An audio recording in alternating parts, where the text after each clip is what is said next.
Hi అండి. అందరికీ నమస్కారం. Welcome to my channel. ఈ వీడియోలో రాష్ట్ర ప్రభుత్వానికి ఏపీ జేసీ ఉద్యోగ సంఘాల అల్టిమేటం జారీ. దీనికి సంబంధించిన పూర్తి తాజా సమాచారాన్ని ఈ వీడియోలో తెలుసుకుందాము. వీడియో అయితే ఎక్కడ గాని స్కిప్ చేయకుండా ఎండ్ వరకు చూసేయండి. అప్పుడే ఇన్ఫర్మేషన్ పూర్తిగా అర్థమవుతుంది. అలాగే వీడియో చూస్తున్న ప్రతి ఒక్కరు వీడియోకైతే లైక్ చేయండి ఫ్రెండ్స్. ఈ వీడియోని తోటి ఉద్యోగ, పెన్షన్ మిత్రులతో అయితే షేర్ చేయండి. కొత్తగా మన ఛానల్ చూస్తున్నవారు ఇంకా ఎవరైనా సబ్స్క్రైబ్ చేసుకోకుంటే వెంటనే మన ఛానల్‌ని సబ్స్క్రైబ్ చేసుకోండి. దీని ద్వారా నేను చేసే లేటెస్ట్ వీడియోస్ అన్నీ మీ వరకు రీచ్ అవుతాయి. ఇక ఆలస్యం చేయకుండా వివరాల్లోకైతే వెళ్ళిపోదాము.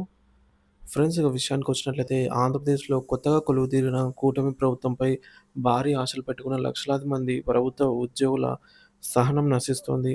ప్రభుత్వం ఏర్పడి నెలలు గడుస్తూ ఉన్నా తమ సమస్యలపై కనీసం చర్చ కూడా జరపకపోవడం పట్ల ఏపీ జేఏసీ అమరావతి తీవ్ర అసంతృప్తి వ్యక్తం చేసింది.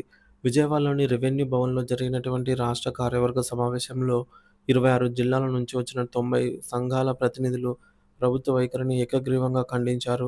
తమకు రావాల్సిన వేల కోట్ల బకాయిలు, ఎన్నికల హామీల అమలుపై 3 నెలల్లోగా స్పష్టత ఇవ్వాలని, లేని పక్షంలో రాష్ట్ర వ్యాప్త ఉద్యమానికి వెనుకాడబోమని ప్రభుత్వానికి అల్టిమేటం జారీ చేశారు. పేరుకుపోయిన బకాయిలు, ప్రతి ఉద్యోగికి లక్షల్లో నష్టం. ప్రభుత్వమే మాకు బాకీ పడింది. అయినా మమ్మల్ని పట్టించుకోవడం లేదు అంటూ జేఏసీ నాయకులు ఆవేదన వ్యక్తం చేశారు. బకాయిల భారం ఏ స్థాయిలో ఉందో వివరిస్తూ వారు దిగ్భ్రాంతికరమైనటువంటి లెక్కలు బయటపెట్టారు. ప్రతి ఉద్యోగిపై భారం. ప్రస్తుతం పనిచేస్తున్న ఒక్కో ఉద్యోగికి ప్రభుత్వం 3,00,000 నుంచి 5,00,000 వరకు బకాయి పడింది. రిటైర్ ఉద్యోగుల గోస. పదవీ విరమణ చేసినటువంటి ఉద్యోగుల పరిస్థితి మరింత దయనీయంగా ఉంది. వారికి రావాల్సిన బకాయిలు ఏకంగా 15,00,000 నుంచి 25,00,000 వరకు పేరుకొని పోయాయి. లెక్కలు తేల్చండి, పే స్లిప్‌లో చూపించండి. ఇంతకాలం ఓపిక పట్టాం. ఇకపై కుదరదు. మాకు రావాల్సిన ప్రతి పైసా లెక్క తేల్చాలి. ప్రతి నెల మా పే స్లిప్‌లో బకాయిల వివరాలు స్పష్టంగా చూపించాలి. అది మా హక్కు అని నాయకులు డిమాండ్ చేశారు. హామీలు గాలికి, చర్చలు శూన్యం. ప్రభుత్వ నిర్లక్ష్యంపై ఆగ్రహం. మేం కోరుకున్న ప్రభుత్వం వస్తే మా కష్టాలు తీరుతాయని ఆశించాం. రివర్స్ పీఆర్సీ వంటి చేదనుభవం నుంచి పడతామనుకున్నాం. డీఏలు, పీఆర్సీ, ఐఆర్ వంటి సకాలంలో ఇస్తారని ముఖ్యమంత్రి గారే స్వయంగా హామీ ఇచ్చారు. కానీ ఆ హామీలో ఊసే లేదు అని నాయకులు వాపోయారు. జాయింట్ స్టాఫ్ కౌన్సిల్ సమావేశంలో అయినా, ఇటీవల జరిగినటువంటి ప్రభుత్వ ప్రధాన కార్యదర్శి సీఎస్ ఆధ్వర్యంలో జరిగినటువంటి ఈ సమావేశంలో ఆర్థికేతర అంశాలన్నిటినీ అనగా కాంట్రాక్ట్ అవుట్‌సోర్సింగ్, పెన్షనర్లు, సచివాలయ ఉద్యోగుల సమస్యలు వివరించినా ఇంతవరకు ఒక అంశంపై పురోగతి కనిపించలేదు. కేబినెట్‌లో నిరాశే. ఉద్యోగ సంఘాలతో సమావేశం జరిగిన మరుసటి రోజే జరిగిన కేబినెట్ భేటీలో కూడా తమ సమస్యలపై చర్చ జరుగుతుందని ఆశించిన ఉద్యోగులకు తీవ్ర నిరాశే మిగిలింది అని ఈ విధంగా వారు ఈ మేరకు ఆవేదన వ్యక్తం చేశారు. ద్రవ్య భత్యంపై అజ్ఞానం. కొందరు కరువు భత్యం, డీఏపై తప్పుడు వ్యాఖ్యలు చేస్తున్నారని, అది కరువు వస్తే ఇచ్చేది కాదని, ధరల పెరుగుదలకు అనుగుణంగా ఇచ్చే ద్రవ్య భత్యం అని కనీస అవగాహన కూడా లేకుండా మాట్లాడుతున్నారని ఎద్దేవా చేశారు. ఇప్పటికే 4 డీఏలు పెండింగ్‌లో ఉన్నాయని, దీనివల్ల ప్రతి ఉద్యోగికి నెలకు 5,000-6,000 రూపాయలు నష్టపోతున్నారని తెలిపారు. వారి బేసిక్ పేని బట్టి. ఇక తండ్రి లాంటి ప్రభుత్వానికి విజ్ఞప్తి. డిప్యూటీ సీఎం పవన్ కళ్యాణ్‌కు ప్రత్యేక విన్నపం. ప్రభుత్వ పెద్దలను మేము తండ్రి స్థానంలో చూస్తాం. కానీ గత ప్రభుత్వం ఉద్యోగుల పట్ల నిర్లక్ష్యంగా వ్యవహరించి ఎలాంటి మార్పు పొందిందో గుర్తుంచుకోవాలి అని హెచ్చరించారు.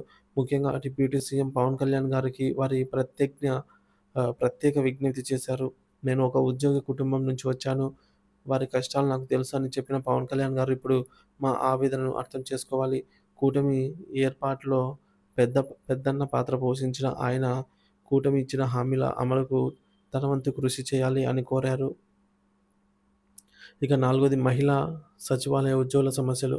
మహిళా ఉద్యోగుల డిమాండ్స్. ఏపీ జేఏసీ అమరావతి మహిళా విభాగం అధ్యక్షురాలు లక్ష్మి గారు మాట్లాడుతూ, పిల్లల్ని కనండి అని ప్రోత్సహిస్తున్న ప్రభుత్వం వారి సంరక్షణకు అవసరమైనటువంటి సౌకర్యాలు కల్పించాలి. కేంద్ర ప్రభుత్వ ఉద్యోగులతో సమానంగా మాకు కూడా చైల్డ్ కేర్ లీవ్‌లను 2 సంవత్సరాల వరకు పెంచాలి అని డిమాండ్ చేశారు. సచివాలయ ఉద్యోగుల ఆవేదన. సచివాలయ ఉద్యోగుల సమస్యలను పరిష్కరించాలని గ్రేడ్ 5 పంచాయతీ సెక్రటరీ పోస్టులకు బదులుగా గ్రేడ్ 6 ఎక్స్‌టెన్షన్ ఆఫీసర్ పీఆర్‌డీ కేడర్‌లో విలీనం చేయాలని కోరారు. ఇక ఐదోది 3 నెలల్లో సన్నద్ధం. ఉద్యమ కార్యాచరణకు ప్రణాళిక. ప్రభుత్వ స్పందన కోసం 3 నెలలు చూస్తామని ఈలోగా క్షేత్రస్థాయిలో ఉద్యమానికి సన్నద్ధమవుతామని ఏపీ జేఏసీ స్పష్టం చేసింది. సంస్థాగత బలోపేతం ఈ 3 నెలల్లో అన్ని జిల్లా, డివిజన్, మండల స్థాయి కమిటీలను బలోపేతం చేస్తారు.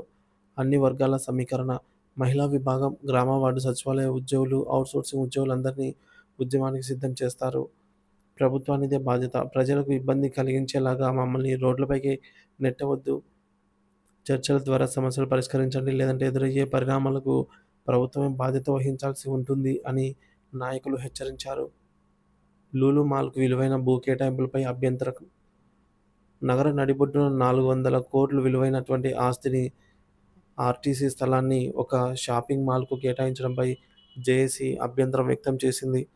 సంపద సృష్టించాలి అంటే నగరం వెలుపల భూములు కేటాయిస్తే ఆ ప్రాంతాలు కూడా అభివృద్ధి చెందుతాయని, నగరం మధ్యలో ఇప్పటికే అభివృద్ధి చెందిన ప్రాంతంలో ఇవ్వటం సరికాదని వారు అభిప్రాయపడ్డారు. ఏపీ జేఏసీ అమరావతి అల్టిమేటం కూటమి ప్రభుత్వానికి తొలి పెద్ద సవాల్‌గా నిలవనుంది. ఎన్నికల ముందు ఇచ్చిన హామీలను నిలబెట్టుకుంటూ, రాష్ట్ర ఆర్థిక వాస్తవాలను సమన్వయం చేసుకుంటూ ప్రభుత్వం ఎలా ముందుకెళ్తుందో, ఉద్యోగుల విశ్వాసాన్ని ఎలా చూరగొంటుందో రాబోయే 3 నెలల్లో నిర్ణయించనున్నాయి.